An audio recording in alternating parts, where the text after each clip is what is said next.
All right, welcome back to the Forfeit Fatherhood podcast. I have a guest again today. Super excited to talk to this brother. Fred Underwood is a husband and father of three girls, a girl dad, just like your boy. I know that we're gonna get into that a little bit. He is also a sports and tech consultant with Dream Big Sports, which I'm interested in asking some questions about that for sure. And he's also the host of the Powerhouse Conversations podcast. So he's a fellow podcaster. Fred, how you doing, brother? And I'm great. I'm blessed. I'm happy to be here. Happy to be on to have this conversation. I think it's definitely a good thing that you're doing. So I'm excited to be here. Awesome. I'm glad to have you. Is there anything that I missed in that? I know you're a man of many hats. Is there something that I missed you want to share? No, I mean, that sums it up. I have a lot of things that I'm, I'm a brother, I'm a husband, like you said, I'm a son. I think it's that sums it up, and I'm just blessed. I'm a child of God, if that's what you want to add into there. But yeah, blessed. Awesome. So you're a father of three girls. Mm-hmm. What are their ages? 10, 8, and 4. Okay, so we're about the same. My daughter actually just turned 10 on August 8th. Okay. And my youngest will be 8 October 1st. Okay. So I don't have a third, but we're close in age. Okay, that's dope. That's dope. So how is it with 3? Because we stopped at 2. 2 was enough for us. But how was that third one? Well, that's what I was gonna tell you. That last one, she's a lot. She's a lot. She has all the energy. She brings all the excitement and the personality. So she's a great add on it and a great addition. But it's a lot. It's a lot. Yeah. So is the 4-year-old in school, or is she still kind of started preschool Monday? Just started preschool. Okay. So how was that? Are they all at the same school? Yep. They so we were blessed enough for them to attend the same school through Georgia. Georgia has a Georgia lottery program where the pre-K can attend their elementary school. So she goes to their same school. She is absolutely excited to be there and be around her sisters. So it's been good. Yeah, that must be nice with the drop off and pick up, right? Yep. Yeah, because with ours for a little while, when our oldest, they're only 2 years apart, but in school they're 3 years apart. Gotcha. So our youngest was at like a preschool, and our oldest was at elementary, and it was like drop one off, and then hurry over and drop the other one off, and then pickup was crazy. Yep.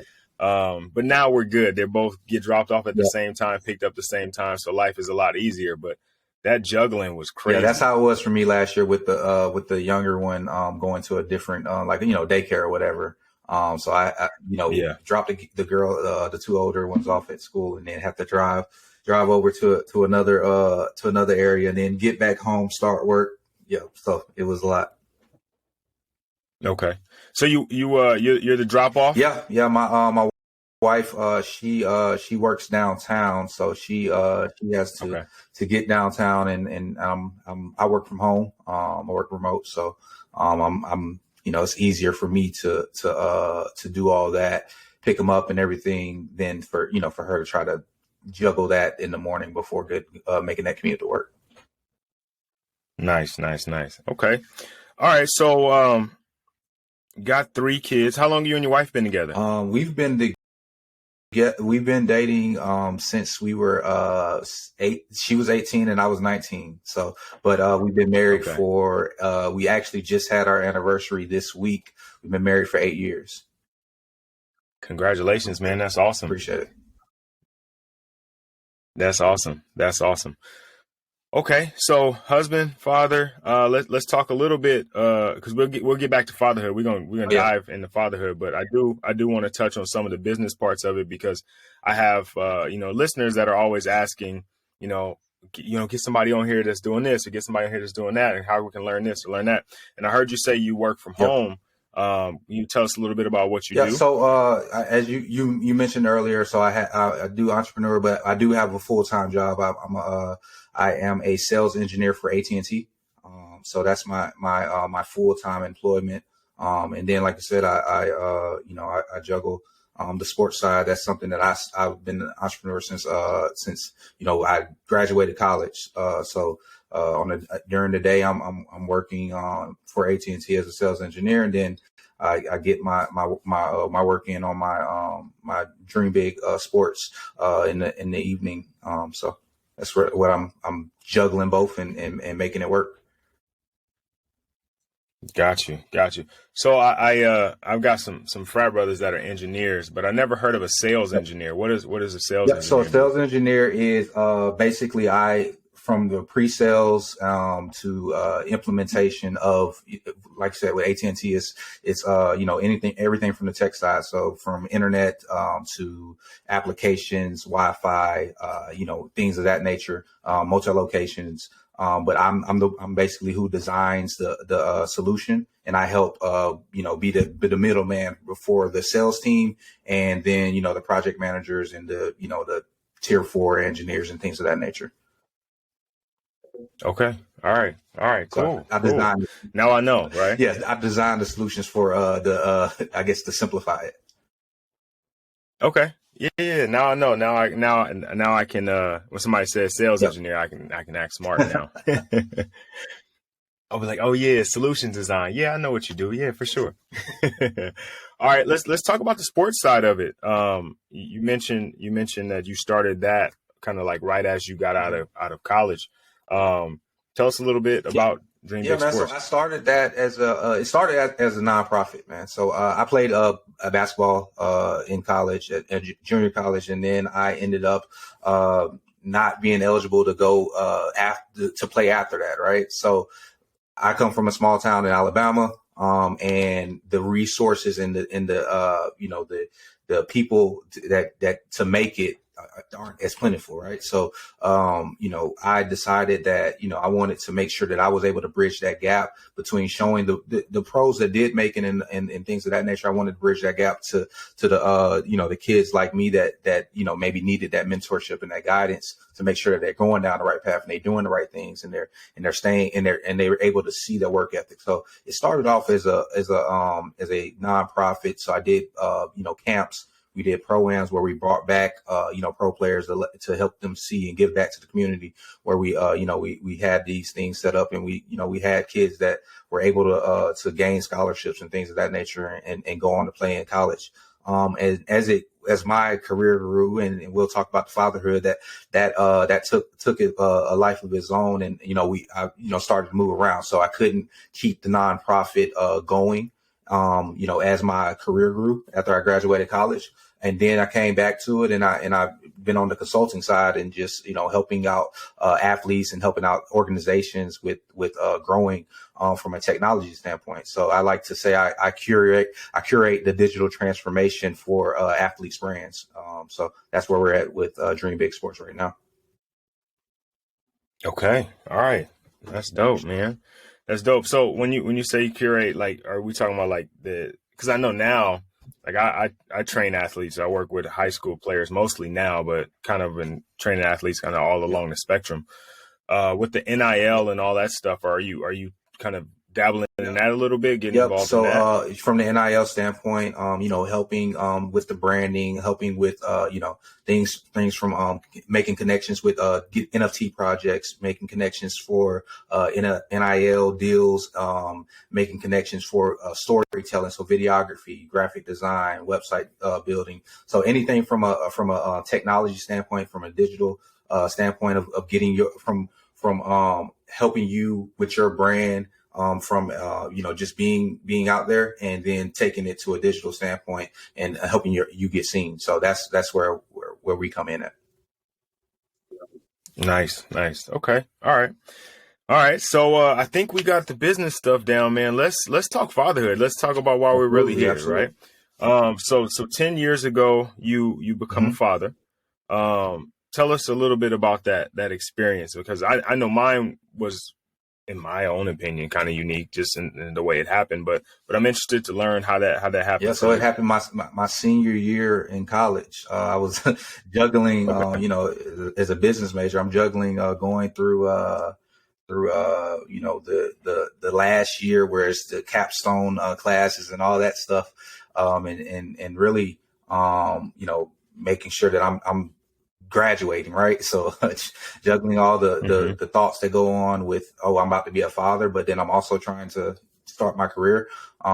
It was life changing. So I always look at it as I always tell my daughter, like, you're the best thing that ever happened to me, right? So it allowed me to focus and dial in on being successful and being able to, hey, playtime's over. The games, and always my professors and things used to always say I'm mature. I was one of the more mature people that were in the classrooms. But it was because my daughter, and I was like, I don't have time to play. I have to get out here. I have to network, and I have to put things together to be able to provide for her in the future.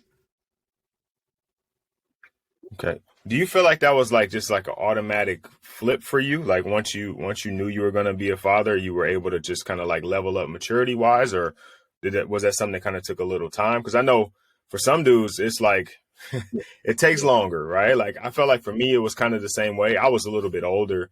I was probably 10 years older than you were. But I felt the same way. Like once I found out I was gonna be a father, like things just was like, this is what I'm doing, and I'm just gonna follow this path, and this is what's most important to me. But did you feel like it just kind of like, boom, I'm gonna be a dad, and Goal oriented person. So it was a switch. Once I knew what I was focused on, then that's the direction I'm going. Now we were talking about fatherhood. Now it did take me more time to mature as a man in general, in all other aspects. But as a father, that switch clicked as soon as I knew what was going on. okay, all right. So I'm gonna ask you, just kind of going back a little bit, right? Obviously, you became a father. What was your relationship with your father? So my dad has always been in my life. I wouldn't say, as far as like relationship, we're not, some people are like, oh, that's my best friend. That's my, like, not that type of relationship. But as far as like just having somebody that's there and taught me, how to go through life and provide, and to be there in your child's life. So I definitely had that relationship, as far as like he was, my dad was in the military, so we moved around a lot, but that was always, he was always present in there, so I always saw him. Okay, in the military. So you guys, you're what is that? What's that? Military. Military Yep, I'm brat, a right? military brat.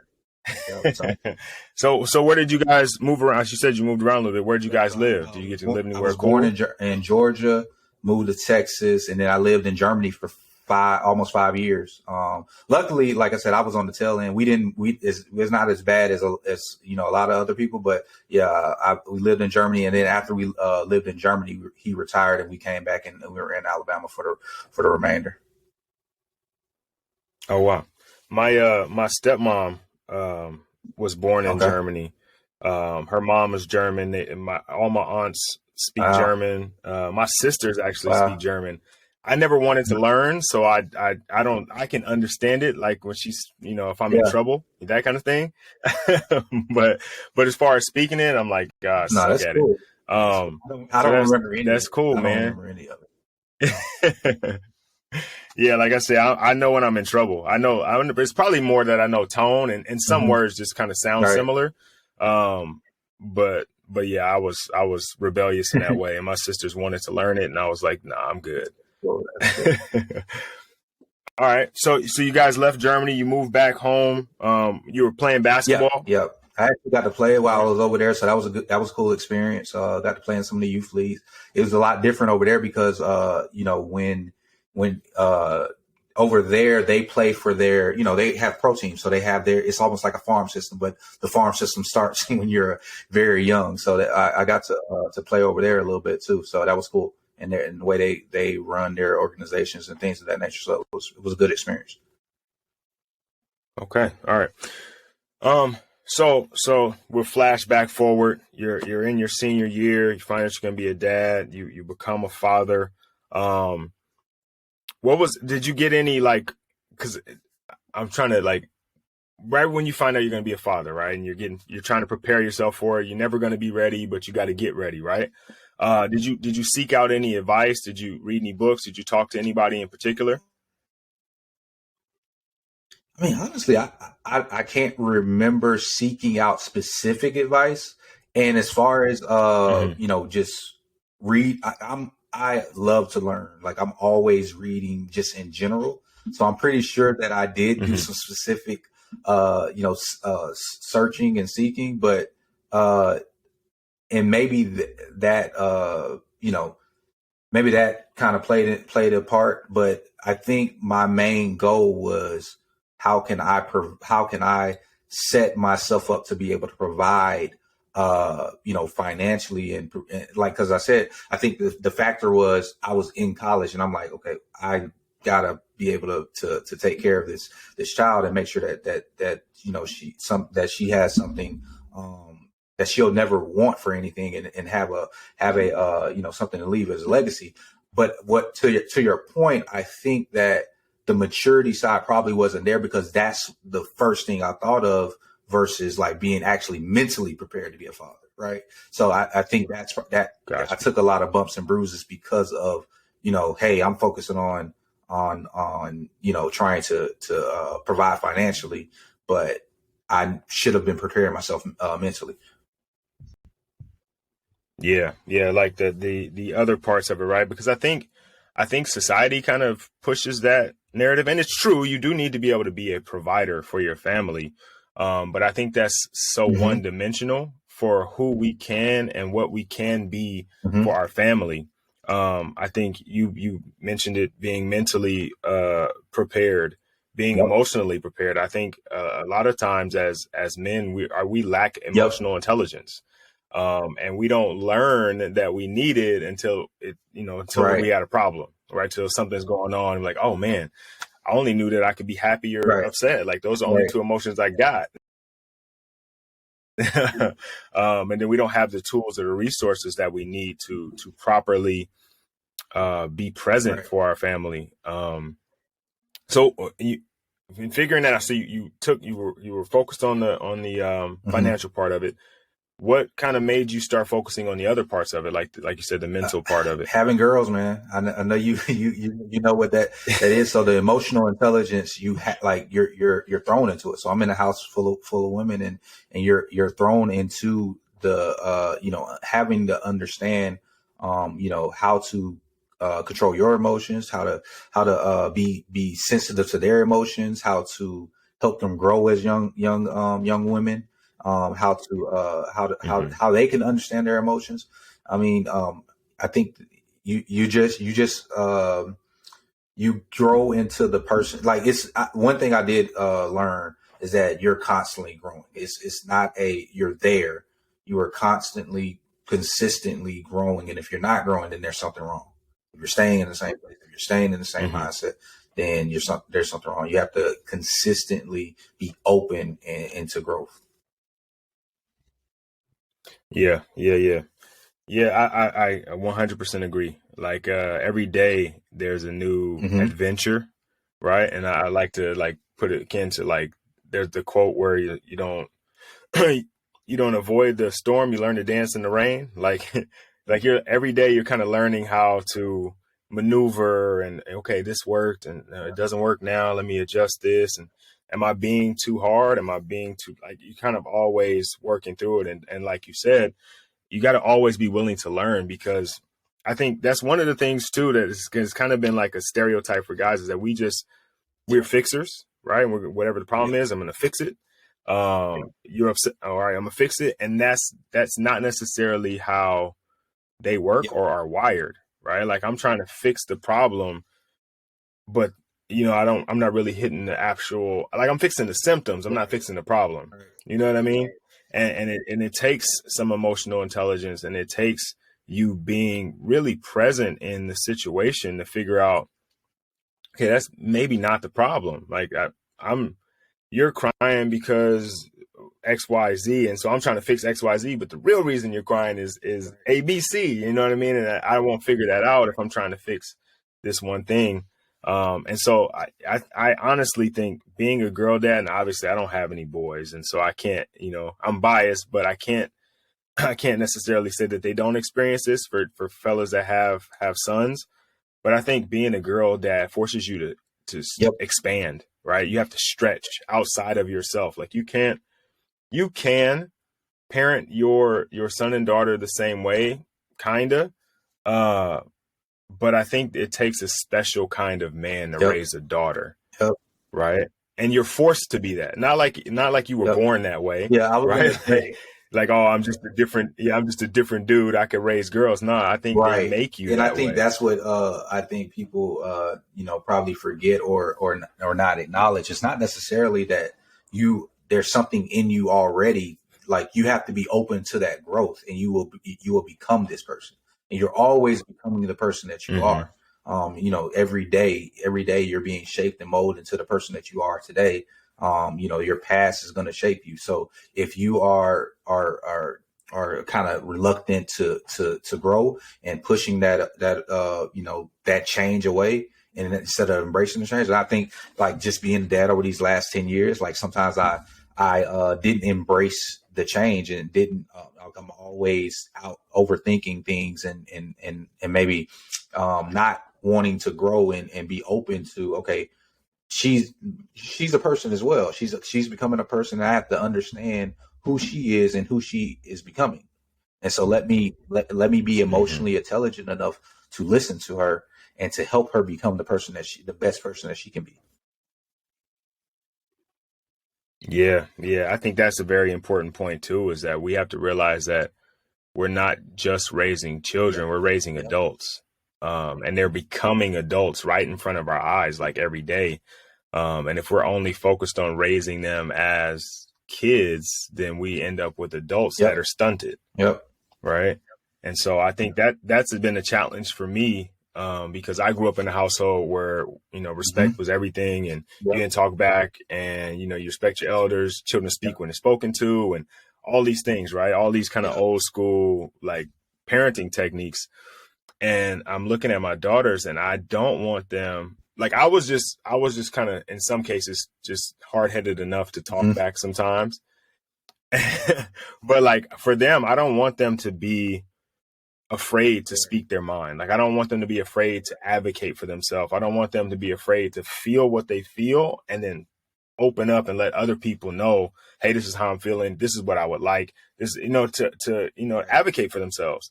And I think in the household, and my parents did the best job that they could do with what they had. And that was just the way that parents parented at that time. But like, that whole speak when spoken to, and like if you say anything outside of what I said, then it's disrespect. And it's hard for me to be like, I feel that way sometimes though, right? Because that's the way I was raised, right? And so as soon as they say something, I'm like, all right, hold on. Okay. All right. Let me process this. Like you're not actually disrespecting me, but what you're doing is trying to say how you feel. Okay. Now I can take what you feel, unless now I'm still the parent, right? I'm still the boss in here, but I can be a more effective leader instead of trying to be a boss. And I think that's what kind of, I felt like looking back at it, I felt like, my mom and dad were the bosses of the house and we were like the little workers in the crib. But now I feel like I want to be a leader in my house, and I have not followers, but other leaders that I'm trying to cultivate and bring along. So you made me think about, because helping them understand that, hey, this is leadership. And I always tell them that I have a role and they have a role. So I always tell them that my role is to protect, to provide, and to teach. And I tell them that, hey, your role is to love and to grow and to learn. Right. So and with those roles, we are going to work together to get where we need to be. And I think that's something that, I always want to make sure that they understand that. And I always tell them, hey, I can't do my job if you don't allow me to. So allow me to do those things, to protect you, to provide for you, and to teach. And if you're not open to learning, then I can't teach. So I always make sure I kind of give them those principles and and go about it in that way. Yeah, yeah, I like that. I like that. I like the three things, right? Three things are easy Yep. for them to grasp. They know their role and you know yours, and you guys Yep. can kind of work together towards a goal. Um, as you guys have, as you've been fathering, been parenting for the last 10 years, um, what's been like your biggest struggle with it? Um, If any, no, right? Like if any, if you've been just acing the test, then please let us know. Give us the cheat code. I think the biggest struggle is, like we just said, understanding that they are, or getting around that mindset that, hey, you're raising someone who is growing into an adult. Like they're not a someone who can't have a voice. They're just little people. And that's probably the biggest thing, is like understanding that they're people. Like people, a lot of times people think that they're a kid, you're an adult, you're something different. No, they're little people that have minds of their own, and they have thoughts, and Hmm. they have feelings, and they have have their own opinions, and it's your job to help them understand it. But it's not your job to give them your thoughts, your opinions, and your mindset. It's your job to help them grow into the mindset that they want to have. So that's one thing, right? And then the other thing, the other struggle is, you know when you're parenting together, you have to understand that, two different people, two different ways they were raised. So understanding what your wife, the dynamic of your wife, or your partner or your spouse, whatever it may be, but understanding that dynamic, and partnering together to raise two individuals. And that I think that each person's upbringing has a lot to do with how they want to parent. Yeah, you got me thinking. We talk about it a lot now, right? Because we're in the Hmm. middle of it, my wife and I, like how we're going to parent and handle different situations. But I don't think that we ever did prior Yep. to having kids. Would you say Same, that's the same. same for you? I was actually talking to my wife about that recently. It's like, yeah, some of these conversations probably like should have been had ahead of time, or at least at the beginning. Like at the very least, at the when they were very young, when it wasn't as when they're babies, and it's not a lot that you are going to have to. There's not a lot of moving dynamics, right? I think some of those conversations could be Hmm. had at that point, of how you're going to raise, how you're going to discipline, how you're going to go about, just teaching them how you're gonna allow them to interact with others. It's a lot of different things that you may think is small, but if you can't get on the same page, then it's going to be a problem, and that spills over into your marriage. Right, right. Yeah, yeah, yeah. So if any of you young guys are here are listening, or kind of got a younger kid, that's a big thing, right? Talk about your parenting style, her parenting style, your group parenting style, and what adjustments you may need to make. And then being open to making adjustments, because you may have a parenting style going into it, or you think you're going to have a parenting style, and your kid may not Hmm. respond at all to that, right? Like my kids are different. And like I'm fair and Hmm. equal in a sense, but they're two Yep. different personalities, so I have Yep. to parent them differently, right? Like I show up for my older daughter differently than I show up for my Yep. my younger daughter, and that's just because of their personalities. And I think my parenting style is the same, but I got to run a different offense or a different defense against each one. Like I gotta approach that game a little differently. Like I watch film on you, I know how you're gonna react. I got to play you a little differently, and I think that's important too. And me and my wife kind of bounce off each other, because we handle each kid a little differently, and each situation might need more me or might need more her, right? Like that good cop, bad cop idea. And it's funny, a couple days ago, it might have been last week. Our littlest something was going on, and I was bad cop, right? I jumped in and I was kind of going at her a little bit, and my wife heard, and she came in, and she could start going in. I was like, wait a minute, whoa, whoa, whoa. And that's just time out for everybody. And we went out the room, and I was like, look, we can't both be bad cop, but they can't play bad cop, bad cop. You got to come in and save them a little bit, right?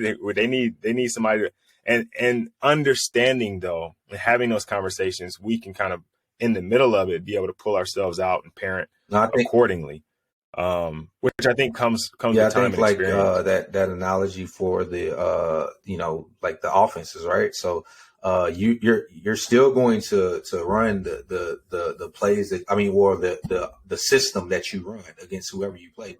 If you're good, you're gonna Hmm. run it, right? But based on the team, you're going to pull different things out of your playbook to utilize on this team. So it's the same thing with parenting. Like, hey, like our principles stay the same.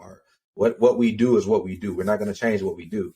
But when we're dealing with one, we have to figure out how to attack it in a different way. Yeah, for sure. That's great. Like I'm gonna use that. You're gonna hear me say that more often, right? You got your parenting system, but then you got to pull different plays out of your playbook. I love it. I love it. Um, do you have any like fatherhood influences? Anybody that you turn to, or kind of like maybe mentors other than your father, right? I would say your father's probably one of them. But then outside of that, did you have anybody in the community or anybody now that you look up to, Um, like, so kind of like give you Not advice? necessarily. Like I said, well, I will say I do counseling. So I talk Hmm. about different things that are going on, mentally and emotionally. So I get advice from a life standpoint of how I should deal with things. So I think that helps just from a mental Hmm. standpoint of how parenting impacts you. But not necessarily mentors, but just like maybe talking to friends and things of that nature, and bouncing things that are with them, um, going on with them during during their fatherhood experiences. So just it's always good to understand that, hey, someone else is kind of experiencing the same things you are, and this is how they deal with it, or not even that's how they deal with it, but just like you, it's okay. Like one of the things I got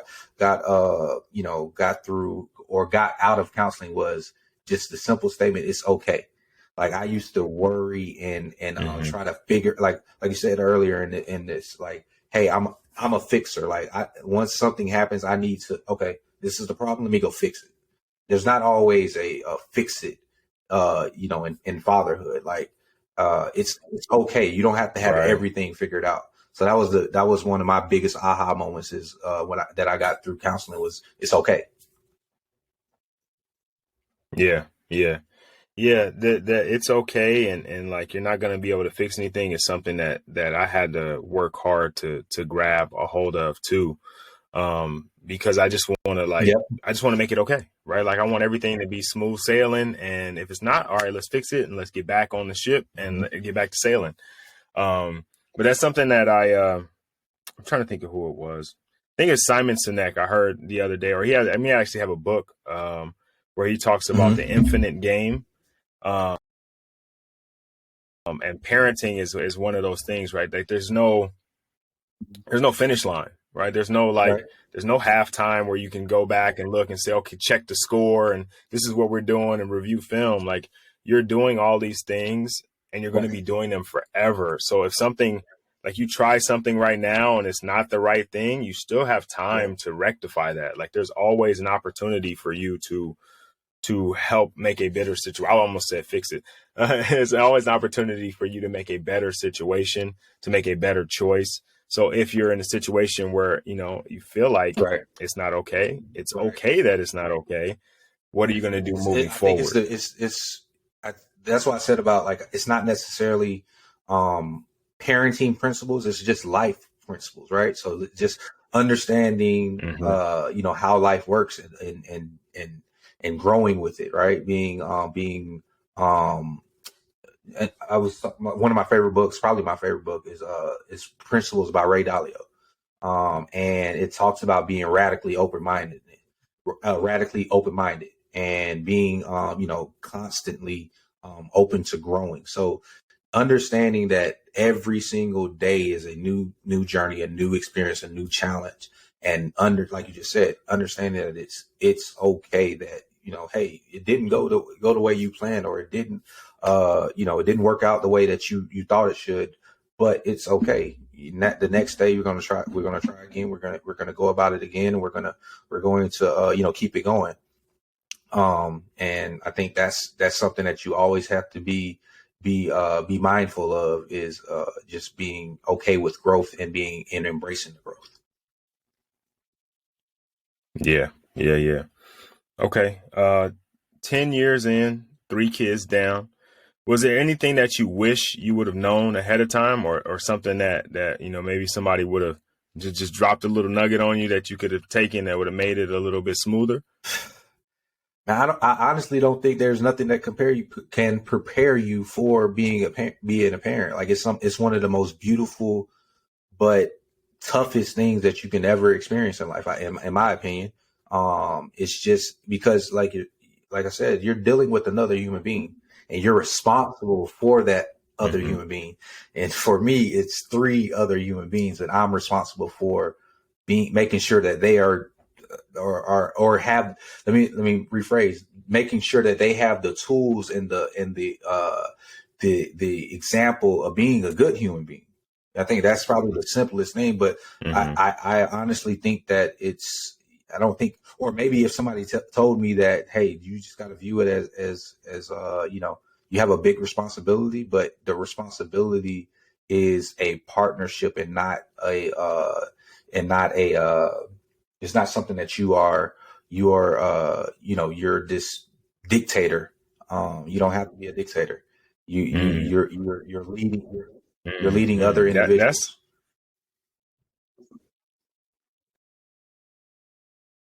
That's a bar right Yeah. there, man. It's a partnership. Parenting is a partnership. I don't think I've ever heard that before. And I definitely think that that's a great way to look at it, right? Because you and your child or your children are all Mhm. going in the same direction. Like, you have Yep. a unified goal. Like, you want them to be great, or whatever it is, or just good human beings, like you said. And my hope is that they want to be good and they want to be great and just be good human beings. And so we're Right. working together kind of in concert to get to that point. Yeah. And yeah, it's definitely a partnership, man. I like that. I like that. I used to say that fatherhood, like the father is like the CEO of the Yep. family, Yep. right? Like, you are the chief Yep. executive officer of this thing. And like, this is your company. And to look at it like that, and to view them as partners in your Yep. company is huge, because it changes how you Yep. treat them, right? Like, because they have some Right. say, partners have Right. some say in what's going on with the company. They have some input into how the Yep. company operates and runs. They have Yep. rules and roles and responsibilities. They're not just Yep. along for the ride. And I think what you said earlier about them understanding their roles is important in Yep. the partnership of parenting. Because if they don't understand Yep. it, like, your role, but if they don't know theirs, then you're kind of spinning Yeah. your wheels trying to get them to do something that they don't Yeah. even If you don't like. They have don't that even know what you're conversation, talking about. and like I said, I've had that conversation from very young ages. Like I said, they're only 10 and 8. So they understood that, and I like I said, broke it down into those three things, and made sure that they understood it. But like I said, if you when you change your mindset of, like, just thinking that you are their children, they're gonna do what I tell them to do, because really, just think about it. Like, they're at a certain age, they're going to be adults. You're still going to be their parent at the point that they're Mm-hmm. adults. So if you treat it like if you have that give and take, and that partnership, and that mindset that, hey, we're going to do this together, and we're going to go on this journey together, then they'll respect you more, and they'll understand that, hey, we're on this journey together, versus like you've always been just beating them down and telling them what to do. Yeah, yeah, yeah. I didn't ask you this earlier, but I'm curious now. Are you guys looking at adding another partner No, sir. to your No, business? sir. All right, all right. So that's cool. That's cool. So Yes, sir. you got your complete set. You got your group of Yep. partners, and you guys are working towards it. I like it, man. I really like some of the things that you've said so far, man. I think this is going to be a great episode for fathers to listen to and take away from, and really understand. That last piece is, man, that partnership piece is huge. the mindset things that you've been talking about, and kind of being open to being able to change and adapt and grow, and not be kind of stuck in this vein of this is the type of man or father that I'm going to be, and being willing to adjust, I think is going to be huge for whoever's listening. If they're not already doing it, if they are doing it, it's going to solidify that idea and that mindset for them. So I mean, thank you for sharing it. I really appreciate what you've said so far. So I do have a couple more questions for you. Yep. And I prepped you for them. The first was the big one, right? It's the crux of the podcast. The podcast is a fatherhood podcast. So I have to ask you, what does fatherhood mean to you? Fatherhood to me means leadership and partnership, right? Like I said, it's changing the mindset of just thinking that you are the you're the, like you said, taking it from boss to the leadership, right? Understanding that there are people that you are you have this responsibility to lead, and they're going you're building and molding other leaders, because that's what you want for them. So leadership is what fathership means to me. Nice. Okay. All right. So you are you're driving down the freeway, right? Yeah. Atlanta traffic still bad or badish? Okay. All right. Perfect. This fits perfectly then. Driving down the freeway. Yeah. What is that? 85? Okay.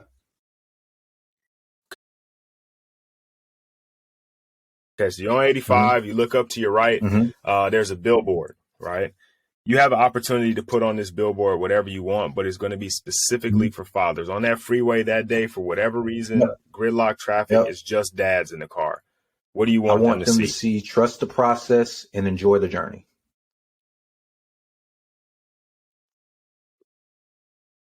Okay. Expand on that. What do you mean by trust the process? Same thing we've been talking about this entire time is that life is a process, and them growing is a process. Right. So you have to trust that you're going to do the right things. You're going to grow with them, and you're going to continue to wake up every day. If it didn't go well the day before, that you're trusting the process, that, hey, I have the right mindset. We're going in the right direction. It may not have went the way I thought it should go, but I'm trusting the process that I am doing the right things for the right reasons. And I'm also open-minded enough to grow and pivot and change. So that's the process, is that there's going to be some bumps and bruises, but you're constantly open to pivoting and adjusting and adapting. And then enjoy the journey is, hey, while you're doing all this, you have to be mindful that they're growing, and you can't go backwards. So you have to enjoy that journey that you all are going along together. Like, you all are a family, and y'all are going on this journey together. So trust that process while you're going through this journey, but enjoy it as well. Wow. I like that. Okay. All right. Okay. So we're back on 85. This time, there's only one car on the road, right? And this is obviously rare occasion, but there's one car on the road. It's the same billboard. And this car is your three little girls. What do you want them to see? It's what I've built my for the later part of my life, but I want them to see dream big. I want them to make sure that they are always getting the most out of this journey that they can get, and I want them to understand that their father dreamed as big as he could, and I want them to understand that they have a responsibility to themselves to dream as big as they can. Don't just be here and just exist, but I want you to dream that big dream and go out and execute. So that's what I want them to see. I like it. Big words. Dream big. I love it. All right, Fred, I really appreciate you taking the time out of your day. I know as fathers, we're extremely busy. We got responsibilities and we got things we got to do. And I really appreciate you taking the time to sit down and talk to us and share a little bit about your experience as a father. I think, like I said, you dropped some gems on us that somebody is going to take. Myself, I'm going to take and use and expand on their fatherhood and their journey. I'm trusting the process and I'm enjoying it every step of the way. And I just want to again say thank you for joining us. Now, if people want to find you on social media, on the internet somewhere, how would they go Dream about Big doing that? Fred on all the social media platforms. You can check out the Powerhouse Conversations podcast on Spotify, Apple Podcasts, wherever you like to listen. Powerhouse Conversations on YouTube. We're transitioning into video, so you can definitely find us on YouTube. But that's where you can find me, and I appreciate it, man. Yeah. Thank you, brother. I really appreciate it. And fathers, go check it out, man. Go see what he's got going on. The Powerhouse Conversations podcast is some powerhouse conversations. Like, it's some real stuff going on over there. So make sure you guys check that out and expand on your knowledge just in everything, right? All right, that's it, man. We're going to sign off. And fellas, I'll see you guys next week. All right, Fred, thanks. I'll be talking to you soon. All right.